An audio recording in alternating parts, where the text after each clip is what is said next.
Oyez, oyez, bienvenue, gentes dames et bonnes gens. C'est ça qu'on dit? Oui, c'est bonne gens. Hey, Si tu veux. bienvenue dans cette critique d'un nouveau produit de Dungeons and Dragons, le merveilleux, le rutilant The Wild Beyond the Witchlight. Je m'appelle Francis, je suis avec le beau Pépé, Pierre-Philippe Renaud. Nous sommes de Coups Critiques et on va parler d'un nouveau livre de Dungeons and Dragons, Pépé. Oui, on va parler d'un nouveau livre. On va parler justement de, comme tu l'as si bien dit, The Wild Beyond the Witchlight, un ouvrage dont j'avais jusqu'à tout récemment extrêmement de difficultés à me rappeler du nom. J'arrêtais pas d'appeler ça genre The Witchlight Beyond the Light ou genre The Light Beyond Light Witch ou The Witch Light Shit.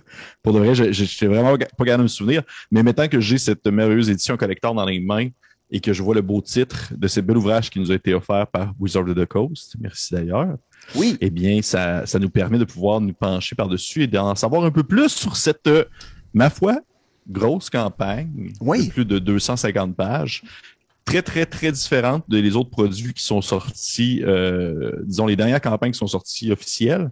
Et juste pour faire un petit résumé, vraiment un petit synopsis de début d'aventure, là.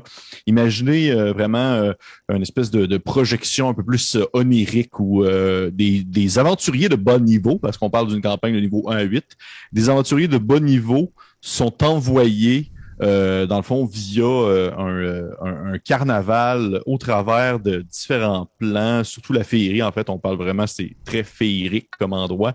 Ouais. Et il y a une espèce de je ne veux pas trop en dire, mais ça met de l'avant, dans le fond, des antagonistes qui sont très liés justement entre le plan matériel et le plan féerique, des genres de créatures qu'on verrait comme, je dirais pas quoi, là, mais genre, tu sais, brasser quelque chose dans un chaudron avec une louche puis voler sur un balai volant. Ce genre de choses-là. Ce genre de choses-là, mais dans toutes les saveurs. Dans toutes les saveurs, exactement. Ouais, c'est exactement. Ça. Et pour pouvoir calmer un peu les ardeurs, je vais le dire tout de suite, on parle vraiment pas de... Là, vous comprenez que je parle de hag, là. Il y a beaucoup de... Le concept est mis de l'avant dans l'ouvrage, mais je parle pas de hag, imaginez-vous pas nécessairement comme Curse of Strahd, où est-ce que c'est dark, puis c'est sombre, puis tout est comme violent, puis il y a comme des gens pendus à des arbres, puis ça se promène. Non. On est vraiment plus dans justement quelque chose d'un, pas nécessairement plus doux, mais quelque chose d'un peu plus flyé. C'est très psychédélique dans son approche. C'est très chaotique comme campagne. Oui. Ah ouais, mais définitivement. Là, quand vos personnages se disent qu'ils sont chaotiques, là, on va voir s'ils sont à ce point-là chaotiques, s'ils rentrent dans ce monde-là. Ouais, c'est ça. Exactement. Fait que, ouais, j'ai comme bien aimé ça. J'ai bien aimé ça. Puis toi, ouais. Francis, veux-tu m'en parler un peu? Qu'est-ce que tu pourrais me dire un peu? Parce qu'on avait dit qu'on pourrait comme juste regarder un peu l'intérieur avec, comme on avait fait avec le guide de Ravenloft. Oui. Décortiquer un peu les différents chapitres ensemble. Oui, ben en fait, on peut commencer peut-être par la première partie du roman qui compose, je pense, en 2 chapitres où on explique brièvement dans quoi le DM s'embarque quand il va lancer cette campagne-là. Dans mon appréciation générale, et surtout dans cette section-là, j'ai beaucoup aimé ce que j'ai trouvé dans ce livre-là. Je trouve que c'est vraiment quelque chose de différent. C'est écrit par des classiques comme Chris Perkins, qui a chapeauté ce projet-là, puis ça fait très longtemps qu'il y a cette idée-là d'avoir écrit ce livre-là. On parle de proche de 10 ans. Qui prenait des notes puis il peaufinait son truc. Mais il dit ça tombait jamais dans le bon temps de faire une aventure dans le Feywild. Puis lui, il voulait absolument faire une aventure dans le Feywild à un moment donné. Puis là, il dit c'est arrivé, il y a eu plus d'ouverture pour des modules, puis je suis arrivé, puis j'étais confiant. Il dit il s'est trouvé une bonne équipe de writers, puis ils ont créé ça ensemble. Mais pour venir à la première partie, ça décrit beaucoup le type d'univers dans lequel on va être, les options de personnages qui sont disponibles pour les joueurs. On parle de 2 nouvelles races. On parle des pixies. Là, donc, votre personnage peut être un small pixie, une espèce de fée, si on veut. Comme le classique image de fée, là. Ouais, un peu dans ce genre-là. Ou il peut être un homme lapin. Puis là, on a dans l'idée peut-être, par exemple, un peu à la Twist, Alice au Pays des Merveilles, tu sais. Une espèce de... Je pense que c'est un peu cet élément-là qu'on a voulu ajouter comme option de personnage, d'amener un truc, un référent peut-être culturel qui pourrait fitter dans cet univers-là. C'est pas l'option de personnage de lineage ou la lignée qui, je crois, va révolutionner. Puis on fait, oh mon Dieu, il faut absolument que tu joues un lapin. Tu sais. Ah non, définitivement pas. Je pense pas que c'est ça. Par contre, moi, c'est dans les backgrounds que j'ai trouvé plus de choses intéressantes pour les personnages. Par exemple, sans trop de spoiler, puis c'est dans tout le marketing par rapport à ce module-là, c'est que ce fameux carnaval-là, qui est sur la couverture, qu'on va voir beaucoup dans la promo, c'est un carnaval qui arrive sur le plan matériel de votre univers ou de l'univers de Faerûn à tous les 8 ans. Et les backgrounds sont beaucoup inspirés de ça, dans le sens que c'est comme une porte vers le Feywild. Et que les gens qui passent à travers le carnaval peuvent y perdre des choses, peuvent se perdre eux-mêmes dans ce carnaval-là. Et c'est ça qui va influencer certains backgrounds, comme des gens qui auraient une fois rentré dans le carnaval et oublié quelque chose d'important, puis essaient de le retrouver. Ou par exemple, quelqu'un qui aurait passé dans le carnaval, qui y travaille, qui fait partie de cette espèce d'univers-là, ou qui est passé puis qui est resté prisonnier alors que le carnaval a quitté, puis que maintenant il revient sur le plan, puis il y a peut-être des motivations différentes. C'est plus ça au niveau de l'amorce de vos personnages pour qu'ils trouvent un intérêt de commencer cette aventure-là. C'est là que je trouve que les backgrounds sont peut-être plus utiles que les nouvelles races puis les nouvelles options de personnages disponibles, dans le fond. Ça, c'est plus pour ce qui est de la portion joueur, dans le fond, de ce que les joueurs ont vraiment besoin de connaître sur l'aventure. Sinon, c'est une campagne où il y a énormément de personnages non joueurs.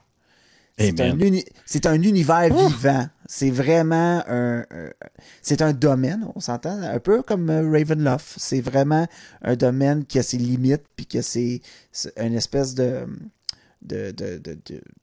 philosophie, d'ergonomie, d'écologie à soi-même. Et il y a des lois puis des règles qui dans cet univers-là chaotique qui règle ce domaine-là.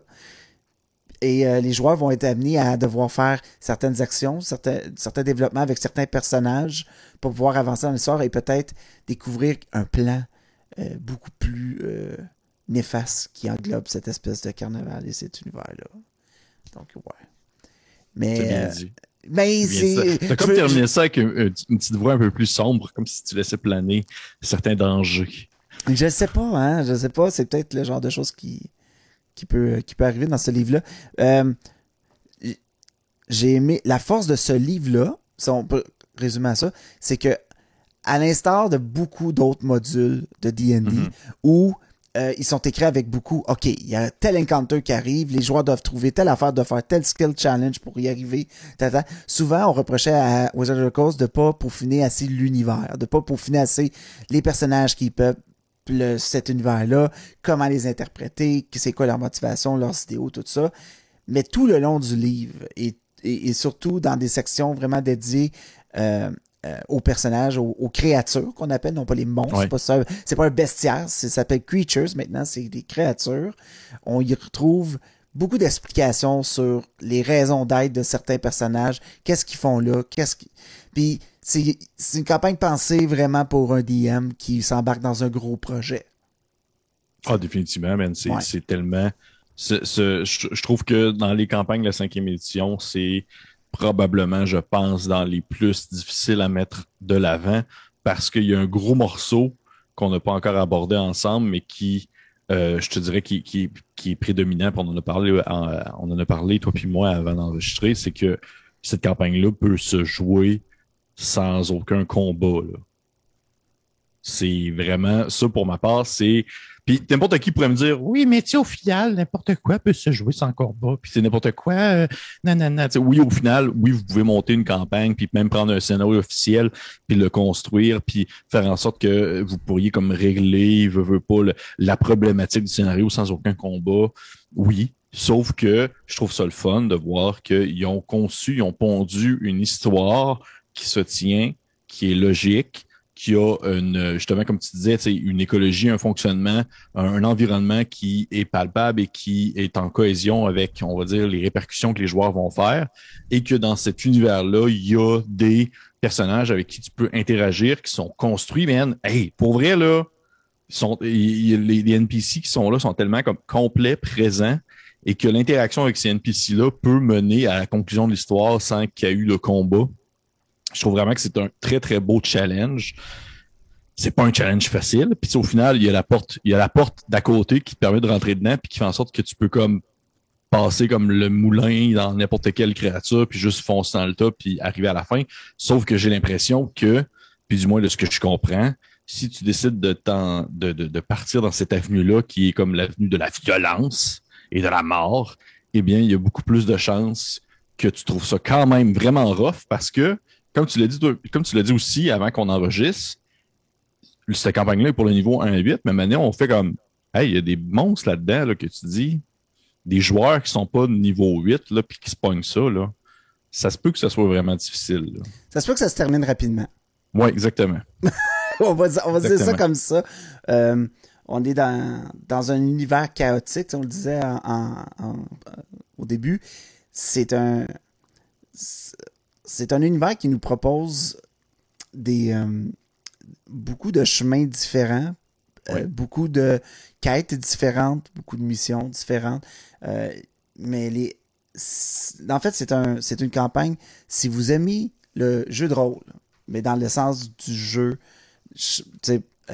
incarner des personnages ou que vos joueurs sont des passionnés de ça, c'est le genre de campagne qu'ils vont adorer.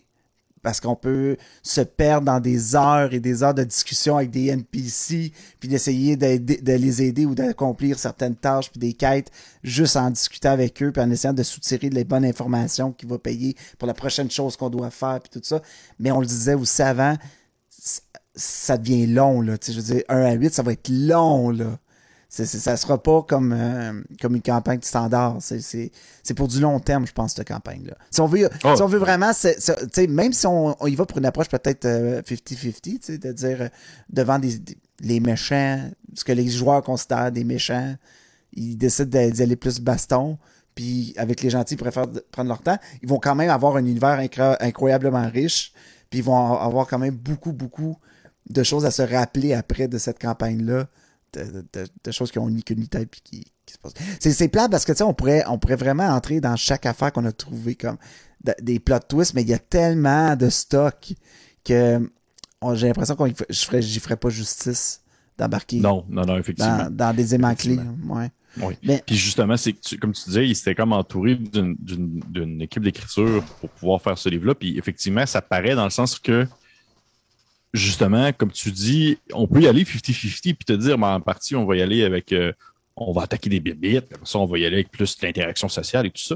Mais ce que j'aime, c'est que ça demande vraiment du travail, là, c'est que il y a disons, vraiment un détail qui est mis sur le fait que on peut rattraper la balle si jamais on commence à agir de manière violente ou si jamais on commence à résoudre justement des problématiques avec juste de l'attaque puis du combat.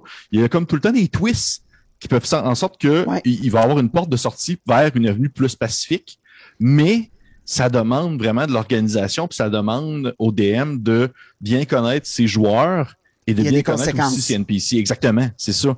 Et ça, c'est quelque chose que je trouvais qui était quand même vraiment intéressant, mais qui est quand même vraiment difficile à mettre en place. Autant du côté des NPC, mais autant aussi du côté des joueurs, parce que juste à la création de personnages, c'est une campagne qui demande vraiment beaucoup d'organisation lors de la fameuse séance 0. Ouais. Parce que souvent, la création de personnages va avoir de l'importance sur la campagne en soi, sur les différentes, on va dire, les différents éléments narratifs de la campagne, parce que il y a beaucoup de choses qui peuvent être en lien avec les personnages et en lien avec certains NPC avant même que la campagne soit commencée. Et ça, j'étais comme, OK, c'est vraiment hot parce que d'un côté, oui, c'est un univers tu rentres dans un univers parallèle puis tu fais, OK, on arrive dans le monde des fées, il se passe des choses. Mais d'un autre côté, tu demeures tout de même, direct en partant, disons, intégré dans cet univers-là. Toi, en tant que personnage, ton personnage va avoir des liens avec certains NPC sans nécessairement que tu le saches, mais qui vont se dévoiler au courant de l'aventure. Puis pour vrai, juste ça, j'étais comme, OK, c'est vraiment une campagne où que le niveau 0 est d'une importance capitale. Pas niveau 0, mais la session 0. Ouais. Oui, exactement.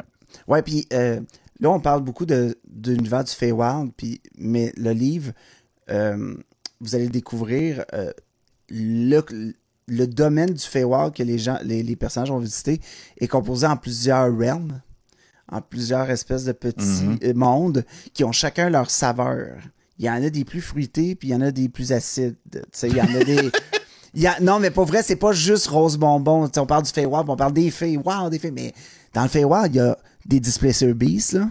Puis il y a vraiment des grosses créatures dégueulasses puis méchantes aussi, là, tu sais. Fait que il y a ce côté-là aussi dans le livre. Faut pas croire que c'est une campagne rose bonbon puis super, que vous allez interpréter des acrobates puis des clowns tout le temps, là. C'est vraiment pas ça. C'est le début, c'est l'amorce de cette histoire-là, puis jusque où vous allez aller après n'en tient qu'à vos personnages. Mais ouais, c'est ça. Mais il y a tout ça. Puis pour les créatures, justement, c'est un livre vraiment beau en passant. Mais il y a beaucoup, beaucoup de contenu. Pas tant d'illustrations que ça dans ce livre-là. Parce que justement, il y a énormément de stock à lire. OK? C'est pas une campagne facile à. Il y a une bonne session de préparation pour chaque DM avant chaque game. Là, mais c'est un livre vraiment beau. Les idées, les twists de créatures qui ont pensé pour l'aventure, je les trouve vraiment intéressantes, amusantes, surprenantes aussi pour les joueurs. Il y a des choses là-dedans que j'ai fait comme « Ah, c'est bien drôle, pis c'est bien hot. » Puis à la limite, tu sais, dans Icewind Dale, Rime of the Frost Maiden, oui, il y avait beaucoup de monstres, mais tu sais, c'était toujours pour tourner autour du fouet, de la glace, puis il y avait comme ça. Tandis que là, c'est beaucoup plus éclaté. C'est très, très diversifié. On remet de l'avant aussi des monstres, je dis des monstres, hein, c'est un réflexe, mais des créatures qui sont des classiques aussi de D&D. Et il y a une grosse touche de nostalgie à des NPC connus de l'univers de D&D. Là, vous lirez, mais il y a beaucoup, beaucoup de stock qui rapporte au début du gros mouvement D&D, là, dans les années 80. Là, il y a beaucoup de choses en rapport avec ça là-dedans. Mais est-ce que tu ferais mention d'un certain dessin animé, par hasard? Ouais, il y a certains éléments, tu fais comme oh, OK, I see what you did there. Ouais, des clins d'œil. C'est quand même cool, ça, par exemple, pour le reste. Ça, je trouve ça vraiment chouette. Comme on peut le dire, ça dit pas grand-chose, mais il y a une ligue de méchants. Puis c'est ça qui est drôle. Là. Il y a une ligue de méchants. Ouais. C'est vrai. Tous avec leurs propres compas moraux. Oh, ouais, c'est ça, ils ont tous leur propre pouvoir, leur propre spécialité de méchants. Ouais. Des ajouts qui ont été faits à ce module-là aussi, puis on s'en est parlé, puis t'avais beaucoup apprécié. C'est des sections nouvelles qu'il y a pas nécessairement dans les autres modules, puis qu'on fait enfin. Ça c'est une bonne idée. T'sais.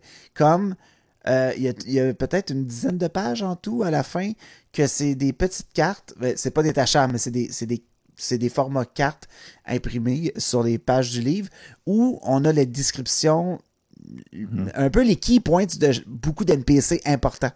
Fait que, du moment que vous pensez comme DM que ces NPC-là vont entrer dans la partie où ça fait des bons aides-mémoires, tu sais, de savoir c'est quoi leur motivation, c'est quoi leurs idéaux, c'est quoi leur comment ils parlent, de quoi ils ont l'air, tu sais, puis c'est comme vraiment bien fait, puis à la limite, vous les imprimez, vous les découpez, vous le prenez en note dans vos notes de DM, puis vous avez vraiment du contenu le fun à utiliser, puis pour vous aider aussi, ainsi que des pages pour prendre en note certains développements sur certains aspects de l'aventure. Il y a comme une fiche pour prendre des notes sur telle quête ou tel aspect de l'aventure, puis un autre sur telle affaire. Comme il y a un gros souci pour l'organisation et la simplicité pour le DM, sachant que c'était une aventure avec beaucoup de stock, j'ai l'impression. Oui. Ouais. Ah oui, vraiment. Puis c'est justement ça, on en avait parlé aussi, puis c'est le genre d'éléments que on dirait qu'ils apprennent tout le temps. Tu sais, à chaque fois qu'ils sortent un livre, ils apprennent comme l'expérience précédente, puis ils font OK, bon, on va rajouter ça, puis on va rajouter ça. Puis ça, cet élément-là, c'est le genre de choses que j'aurais voulu avoir avant de faire jouer Curse of Strahd, parce que là-dedans aussi, il y a énormément d'NPC, puis énormément de choses à prendre en considération. Puis c'est tellement juste, c'est pas niaiseux, mais c'est tellement quelque chose de sensé à avoir dans un ouvrage, cette espèce de liste-là de personnages non-joueurs avec leur point de vue, leur image, leurs impressions et tout ça. Fait que non, pour vrai, ça, c'est vraiment un gros plus. Mais il y a quelque chose que je trouve curieux, Francis, j'aimerais avoir ton opinion, si tu me permets. Vas-y. T'as-tu l'impression que, puis je sais pas qu'est-ce que t'en penses, mais exemple, on pense à ce livre-là de Wild Beyond the Witchlight, puis on pense par exemple aux aventures précédentes, genre Avernus ou justement Curse of Strahd ou même à la limite Icewind Dale. T'as pas l'impression que justement, c'est drôle parce qu'ils vont comme souvent proposer un cadre de jeu qui est comme semi-ouvert, semi-fermé, dans le sens que c'est comme une espèce de presque un sandbox, mais non, parce que tu es comme limité par que ce soit l'aventure, que ce soit un plan, comme par exemple la féerie, ou par exemple la Barovie, ou que ce soit une formule, un plan, pas seulement un plan, mais une délimitation géographique, comme dans Icewind Dale ou Avernus. Il y a comme vraiment, on dirait qu'ils ont commencé à faire ça comme habitude de mettre un cadre précis qui est limité, mais qui, en même temps, permet, à l'intérieur de celui-ci, des belles explorations et par le fait même, qui permet à des DM de prendre ce cadre-là puis de l'adapter, si on veut, à son monde, parce que tu le dis toi-même, Witchlight, tu peux le prendre puis le mettre dans ton univers. C'est un carnaval qui arrive dans ton univers. Fait c'est ça. Puis après, c'est une porte d'entrée vers un monde que toi, tu veux ou non inclure dans ton univers. Ensuite, exactement. Fait que non, mais oui, puis je crois que c'est à cause d'erreurs passées. Je crois que, par exemple, si on prend Tyranny of Dragons, puis des quêtes comme Out of the Abyss, puis des trucs comme ça, c'était des univers très larges, très grands, où les aventuriers devaient voyager sur de longues portions du monde qui les entoure, puis se sont rendus compte que c'était des portions qui étaient moins appréciées. Tu sais, je pense dans Order of Dragon Queen, il y a comme un chapitre, puis c'était juste en voyagement, puis il arrive des choses en voyagement, mais tu sais, s'il y a rien qui se passe, tu sais, c'est plate. Tu sais, où il y a j'ai l'impression qu'ils veulent diviser des livres camping setting, te permettre de... Ça, c'est pour faire du sandbox. Ça, c'est pour prendre ça, tu fais ce que tu veux avec. Puis nous, on donne un roman. On donne une aventure à faire jouer à tes joueurs. Ça a un début, puis ça a une fin. Après, c'est quoi la fin? C'est toi qui le décides, comme DM ou comme avec tes joueurs, tu sais. Mais... je crois que c'est pour ça qu'ils alternent beaucoup dans leur type de publication. Un camping setting, un module. Puis, tu sais, étrangement, on a Van Richard's Guide to Ravenloft qui est sorti avant, où on parle beaucoup des domaines et où il y a beaucoup d'éléments qui peuvent se joindre à cette aventure-là qui s'appelle The Wild Beyond the Witchlight. Il y a beaucoup de choses là-dedans. Ils ont sorti un livre d'expansion de classe qui est avant, avec beaucoup d'éléments qui pourraient se joindre à cette quête-là aussi, tu sais, pour passer vite. Mais je pense qu'ils ont placé leur pion intelligemment pour la sortie de ce livre-là, parce que pour vrai, quand j'ai vu l'amorce, je tripe sur l'idée du Feywild, mais quand j'ai vu le concept, j'ai fait comme ok, tu sais, j'étais pas emballé, tu sais. Mais quand j'ai lu l'aventure, j'étais, ok, il y a du stock le fun à faire là-dedans, là. Il y a des trucs weird, là. Oui, vraiment. Oui. Mais ouais. Ils se permettent d'aller dans des espèces d'excentricité parce que justement, on n'est pas dans un univers qui est régi par les mêmes lois que le classique royaume oublié, là. Ouais. Puis d'un point de vue de conception puis de marketing, c'est parfait parce que si tu as un univers limité, c'est beaucoup plus facile de vendre une map, de vendre des miniatures, de vendre des trucs qui sont délimités par un univers, que de dire, ce dragon-là il y en a 15 sortes, puis ils peuvent être n'importe où, mais je te donne pas d'histoire pour fitter avec. Tu sais, d'un point de vue... Ouais. D'un point de vue mercantile, genre, je te sors une collection de miniatures qui fit avec le monde du Feywild, je te sors des maps, je te sors des accessoires de jeu qui te permettent d'illustrer ce monde féerique-là. C'est beaucoup plus facile à vendre quand t'es joueur, puis toi, comme DM, t'es investi à vouloir rouler cette aventure-là. Je pense que c'est la stratégie de Wizard of the Coast qui est bonne. Puis là, cette chronique-là va sortir le jour du lancement du livre. Il y a D&D Celebration où on va parler beaucoup plus du livre. On va sûrement parler de peut-être d'autres aspects de ce livre-là que nous, on n'a pas parlé. Donc, je vous invite si ça arrive, je pense que ça arrive après D&D Celebration, la sortie du livre. Donc, je vous invite à consulter les vidéos qu'il va y avoir durant cet événement-là pour en apprendre plus sur le livre, pour en apprendre plus aussi sur les prochains livres qu'il va y avoir. On a un livre sur l'univers des dragons qui s'en vient en octobre et un livre juste avant la fin de l'année sur Strixhaven, un monde de Magic the Gathering qui va sortir. Mais en gros, nos impressions sur The Witch, The Witch, tu vois, je le disais. The Wild Beyond the Witchlight. Oui. En fait, mes impressions sur, dans le fond, de Light Witch of Wild Beyond, là, c'est que c'est un ouvrage. Si je fais une blague, mais en même temps, j'ai oublié ce que je voulais dire. Mais pour vrai, je t'avoue que je suis très content parce que on s'est énormément éloigné du gros Dream Dark des dernières aventures. Puis pas quelque chose que j'aime pas. J'adore ça, j'adore jouer de l'horreur, tout ça. Mais à un moment donné, j'étais comme OK, c'est correct, là. On peut arrêter de se la jouer edgy, puis genre... Oui, c'est un très bon point que tu amènes là, parce que c'est quoi les aventures, les modules qui sont sortis avant?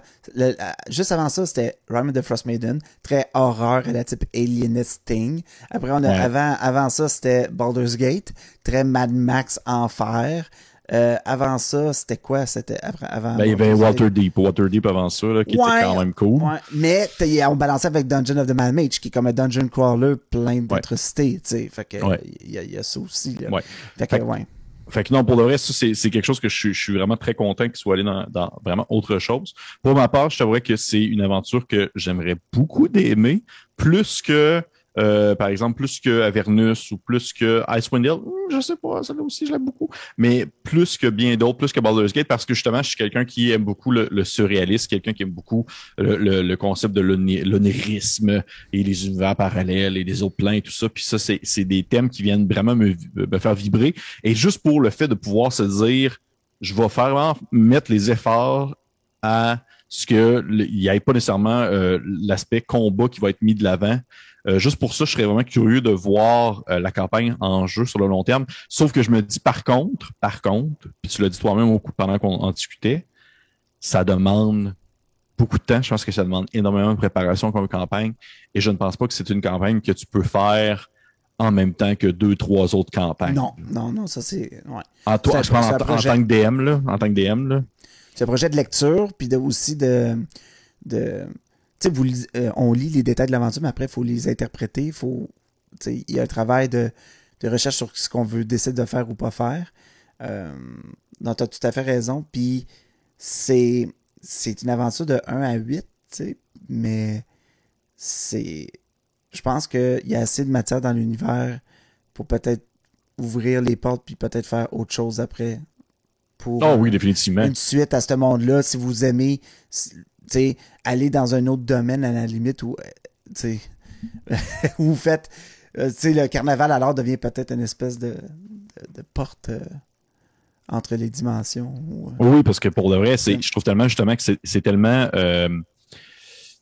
il y a tellement comme de possibilités dans ce setting-là, dans ce contexte-là que je verrais comme... Tu sais, ça va pas me surprendre qu'une fois que le livre va être sorti, il va pleuvoir des possibilités de scénarios sur DM's Guild et des sites comme ça. Il va y avoir du stock qui vont sortir parce qu'on peut faire énormément de choses dans le monde de la féerie. Tu vois, ça, c'est un excellent module pour lancer une nouvelle saison d'Adventures League, j'ai l'impression. Pour donner le goût d'essayer le mode Adventures League. Parce que des petits one-shots, tu sais, de 3-4 heures à jouer en game dans cet univers-là avec un nouveau personnage, dans un univers onirique qui est pas justement super dark puis edgy, j'ai l'impression que ça va aller chercher beaucoup de gens. Puis je pense que c'est pour ça que D&D Celebration cette année a un segment consacré à Adventures League où on explique beaucoup ce qu'il va y avoir dans la prochaine saison, puis les options, puis tout ça. Je trouve que c'est très intelligent de sortir, d'alterner dans le mood, puis parce qu'il y a beaucoup de joueurs qui jouent ce mode de joueur-là. Puis moi, j'aime beaucoup Adventures League, pour vrai. Je m'ennuie de jouer des fois, de juste d'arriver avec un bonhomme puis de jouer une aventure, ça me tente de jouer, tu sais. Ou de la DMer, tu sais, de DMer un petit scénario parce que je le trouve intéressant. J'ai hâte de voir ce que ce penchant-là nous a, fait souvent des dérivés du module, tu sais. Donc, ouais. Puis toi, de ton côté, Francis, qu'est-ce que tu en as pensé de Beyond the Wild de Witchlight? Ouais, Into the Wild, ouais. Ouais, c'est ça, exactement. Comment t'as trouvé ça, ce film-là? C'était bon, hein, quand il va en Alaska? Ouais. C'est qu'on passe sur l'autre sujet. Into the Wild and the Wild Things. Ouais, c'est ça, exactement. Mais, non, moi j'aime beaucoup l'univers. J'ai écouté une entrevue de Chris Perkins dessus, puis il disait, tu sais, quand on va sortir, c'est important que la pochette, tu sais, ça montre un autre monde, mais en même temps, on voulait pas montrer que c'était juste comme des fées, puis des licornes, puis des acrobates, puis Cirque du Soleil. Fait qu'ils ont mis un gros clown creepy sur la couverture, tu sais. Ouais. Puis juste ça, moi, j'ai pas peur des clowns, mais tu sais, je fais comme ce côté twisty-là, It, dans le fond, là, tu sais, le côté un peu freak show. Ouais. Hein, c'est un peu ça, là. Ça serait intéressant à interpréter comme DM. C'est peut-être pour une prochaine campagne, qui sait. Par contre, j'essaierais... Je sais pas à quel point je pousserais mes joueurs à dire « Hey, vous pouvez faire cette quête-là, genre sans combat. » Je sais pas. Mais ouais. J'ai l'impression que les joueurs auraient comme une pression de plus d'essayer de trouver toujours le loophole, puis, tu sais, mais... That's me. Moi, je trouve qu'il y a un beau challenge. Oui, c'est un beau challenge. Mais il faut que les joueurs. C'est moins mon style. C'est moins mon style de DM, j'ai l'impression. Mais ça m'empêcherait pas de rouler cette aventure-là. C'est juste que je pense que j'irais plus vers une approche un petit peu plus aventure classique. Ouais. J'essaierais de jouer entre les deux. J'irais pas pour noir ou blanc. J'irais comme un beau gris. T'sais. OK. Ouais. Très bien. Très bien. Hey. Fait que ça conclut nos opinions, nos premières impressions, dans le fond, sur The Wild Beyond the Witchlight. Merci encore à Wizard of the Coast de nous avoir procuré des copies pour l'équipe de Coups Critiques pour qu'on puisse se délecter de ça à l'avance et vous offrir cette vidéo à la sortie pour que vous décidiez « Hey, je me l'achète dessus! » Le livre est disponible chez tous vos bons magasins indépendants d'accessoires de jeux de rôle, entre autres Imaginaire, pour le nommer. Bonjour, Francis. Bonjour, Display Service. Mais oui, effectivement. Merci. Hey, spoilers, il y a des bébés Display Beast. Tellement facile, ça. Je sais. Il y avait des bébés dans Icewind Dale aussi. C'est ça. Des bébés Old Beer, c'était cute, là, tu sais. Ben oui, coudonc. Ben oui, ça vient chercher. I'm a sucker for those things. Ah, je sais. Mais ouais, fait que disponible aussi sur D&D Beyond, en version numérique, avec des petits ajouts, là, quand vous achetez.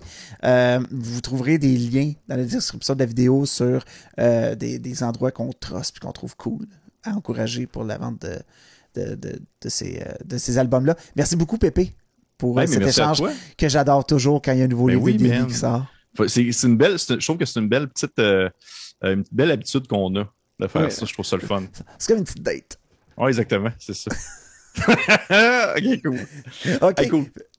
Merci beaucoup tout le monde d'avoir été à l'écoute. N'hésitez pas à nous laisser en vos commentaires. C'est quoi vos impressions? Oui. Qu'est-ce que vous pensez de l'aventure? Est-ce que vous allez rouler cette aventure-là? Est-ce que vous croyez que vos joueurs vont aimer jouer dans un monde avec des clowns maléfiques? Donc, c'est ça. Merci beaucoup. Bye. À la prochaine. À la prochaine. Bye bye.